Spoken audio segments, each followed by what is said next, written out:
మీ business ఏదైనా మీ ఊర్లో promotion చేయాలంటే అది సుమన్ టీవీతోనే సాధ్యం. ఇప్పుడే సంప్రదించండి. మీడియా మిత్రులందరికీ నమస్కారం.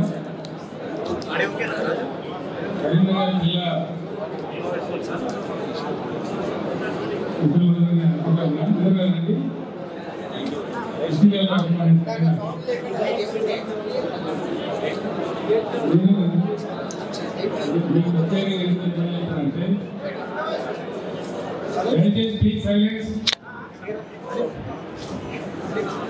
సంవత్సరాల క్రితం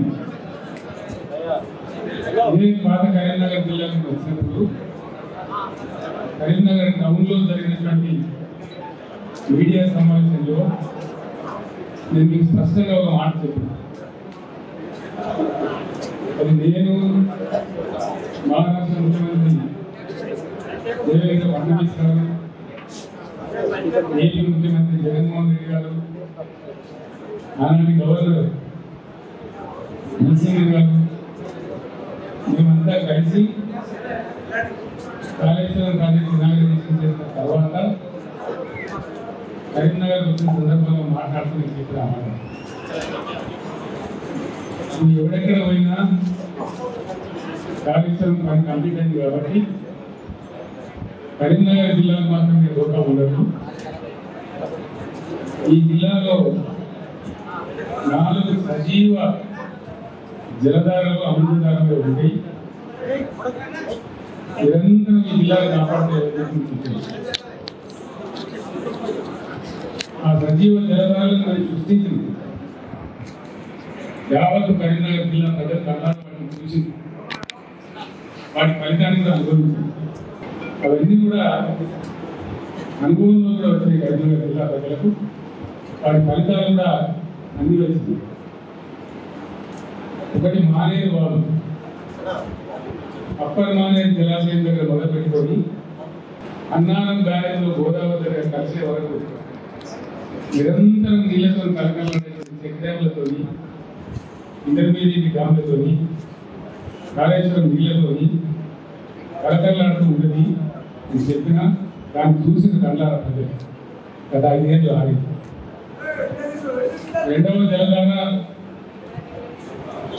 వరద కాలువ, దశాబ్దాల తరబడి పెండింగ్ ఉన్న వరద కాలువను కంప్లీట్ చేయడమే కాకుండా శ్రీరామ్ సాగర్ పునరుజ్జీవ పథకం అనే పేరుతోని ఆ వరద కాలువని రిజర్వాయర్గా మార్చి 1.5 టీఎంసీల నీళ్లు సంవత్సరం పొడవుగా నిండా ఉండేటట్టు చేసినాం. అదొక సజీవ జలధార. సంవత్సరానికి 9.5 నుంచి 10.5 నెలల వరకు నిండు గర్భిణులలో ప్రవహించేటువంటి కాకతీయ కాలువ, అదొక సజీవ జలధార. గోదావరి మీద నిర్మించినటువంటి బ్యారేజీలు, అసంపూర్తిగా ఉన్న ఎల్లపల్లి లాంటి ప్రాజెక్టు పూర్తి కావడం, ఎస్ఆర్ఎస్టీకి పునరుజ్జీవనం రావడం, ఇది తక్కువ పడింది కాళేశ్వరం నిర్మించిన విధంగా గోదావరి నది 200 కిలోమీటర్ల పాటు 2 జలాలతో గర్భిణులుగా ఉండేటువంటి అదొక సజీవ అమృతధార. ఈ 4 దారులు ఏ విధంగా నిండి ఉండినో, గత 5 ఏళ్ళు 6 ఏళ్ళు ప్రజలు ఏ విధంగా వాటి ఫలితాలు అనుభవించారో యావత్ ప్రజానీకానికి తెలుసు.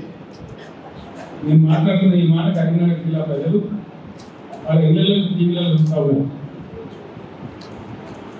అదే ఈరోజు వస్తూ ఉంటే ఇన్ని జలధారాలు సృష్టించబడి 4-5 సంవత్సరాలు చక్కటి ఫలితాలు లభించి లక్షల టన్నుల ధాన్యం పండించి పుష్కలంగా మంచినీరు ఎంత కావాలంటే అంత మంచినీరు అనుభవించినటువంటి కరీంనగర్ జిల్లా ప్రజలు 4-5 నెలల్లోనే ఏం జరుగుతా ఉందో చూస్తూ ఉన్నారు. ఎడారుగా మారింది. నిర్మాణం బ్రిడ్జి మీద నిల్చుంటే ఒక సముద్రం అంటే నిలిచిన ఫీలింగ్ ఉండేది. అది కంప్లీట్ ఎండిపోయి మునిగిపోయిన ఊరు కూడా తెలియదు, చెట్టు కూడా తిరిగినాయి. శ్మశానం లాగా ఎడారిలాగా డ్యామ్ తయారు చేసినాం.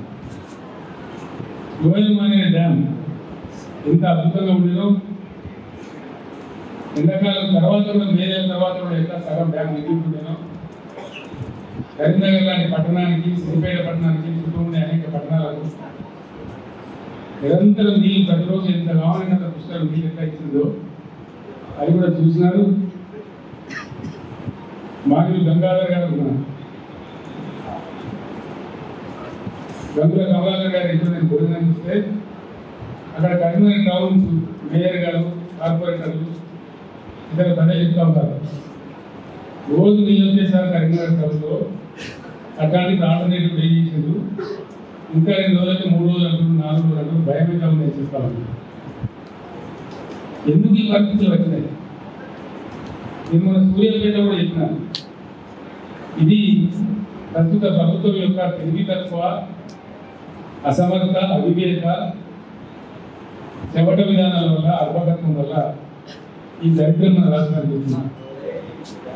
ఒకటే మాటలు చెప్పాలంటే ఏం కనబడుతుందండి?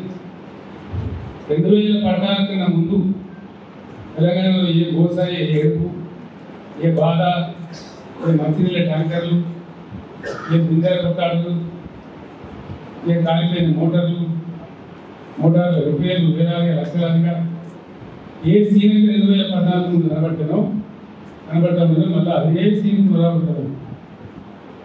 ఎందుకంటే ఈ ప్రభుత్వం అనేకమైనటువంటి అడ్డగోల హామీలు ఎంపీ చేసి పాపం మంచిగున్న వాళ్ళు వస్తే మట్టుకుంటున్నారు, అన్ని మోసాలే, ఏ ఒక్క మాట కూడా నెరవేర్చదు, ఏ ఒక్క హామీ కూడా నెరవేర్చదు. మళ్ళీ సిగ్గు లేకుండా మళ్ళీ ఇయ్యాలో 4-5 హామీలు వచ్చేది. అది ఎవరు తెచ్చడానికి నాకు అర్థం కాదు. ఇవాళ పంటలు ఏంటని జిల్లా లేదు, కరెంటు మోటార్లు కారణం జిల్లా లేదు, మొత్తం యావత్ తెలంగాణ. అందుకే పాత తెలంగాణ మళ్ళీ పునరావృతమైంది. ఇందిరమ్మ రాజ్యంలో ఇంగ్లీష్ పరిస్థితి ప్రజలు ఆలోచిస్తాను. ఇక్కడ బాధాకరం ఏంటంటే నీటి నిర్వహణ సామర్థ్యం నిలవలేకుండా లక్కోలు రాజ్యమైతున్నారు కాబట్టి, అసమర్థులు చవట దద్దమ్మల రాజ్యంలో ఉన్నారు కాబట్టి ఇవాళ ఈ పరిస్థితి సంభవించింది. ఎందుకు వస్తుంది ఈ పరిస్థితి? నేను ఒక విషయం స్పష్టంగా చెప్పదలుచుకున్నాను. నేను నుంచి నేను చెప్పేసి చూపిస్తాను. ఏం జరుగుతుంది రాష్ట్రంలో? ఈ పరిస్థితి ఎందుకు వచ్చింది? పర్టికులర్లీ కరీంనగర్లో ఎందుకు రావాలా? కరీంనగర్ కానీ, మెదక్ కానీ, గోదావరి బేసిన్లో ఉన్నటువంటి అనేక ఇతర జిల్లాలు కానీ ఎందుకు రావాలి పరిస్థితి నాకు అర్థం కాదు. ఈ కారం తెచ్చిన కరువా, మనుషులు తెచ్చిన కరువా, కాంగ్రెస్ తెచ్చిన కరువా? ఈ కరువు కారణం ఎవరి అసమర్థత, ఎవరు తెలియకపోతాను. చివరిలో నేను చాలా బ్రహ్మాండంగా చెప్తాను, అంతా ఆశ్చర్యపడ్డ విషయాలు ఉంటాయి. ఇంకా చాలా మంది తెలియదు, నిజం తెలియదు. నేను చెప్తాను, మీకు చెప్తాను.